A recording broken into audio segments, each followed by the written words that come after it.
दड़ो में जिस्कम चेयरमैन की अगवानी में ज़मीननि जी ग़ैर क़ानूनी वालार सिंध में धारियनि जी आबादकारी पानी जी अतरादू खोड़ तालीम अस्पतालों की तबाही ऐं मंशुआत की वबा ख़िलाफ़ बस स्टॉप ताईं एहतजाजी रैली अगवाणनि जो अवामी मेड़ाके के ख़िताब जिस्कम तरफ़ां 26 मई ते सिजावल में एहतजाजी धरणे जो ऐलान धरती धड़नि के वध खां वधि शिरकत की अपील दड़े की बस स्टॉप से अवामी मेड़ाके के खिताब कंदे जिस्कम चेयरमैन सन्नान खान कुरैशी चयो आहे त सिंध इन वक्त ॾुखियनि हालतुनि मां गुज़री रही है। सिंध धरती के बचाइण लाइ असां सभिनी खे समूरा वेठा विसारे हिकु थियणो पवंदो। अचो त गॾिजी पंहिंजे ईंदड़ नस्लनि खे बचायूं।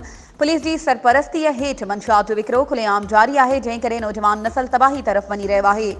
सनान कुरैशी चयो त सिंध में पानी की अतरादू खोड़ सबब लखें एकड़ ज़मीन बंजर बणिजी वई है। सिंध जी तालीम मुकम्मल तौर ते तबाह है। स्कूलनि में माल जा वाड़ा क़ाइमु कया विया आहिनि। हुन आवाम खे 26 मई ते सिजावल में निकिरंदड़ रैली में भरपूर नमूने शिरकत की अपील कई। उन मौक़े ते जिस्कम के वाइस चेयरमैन गुलाम सरवर खुश्क, अशरफ कलहोड़ो, गुलाम नबी खत्री, नज़ीर लगारी, मंजूर मेमन, अनवर मल्हा, कामरेड अज़ीज़ सुमरो, कामरेड शौकत सुमरो ऐं ॿिया अगवान साणस गॾु हुआ।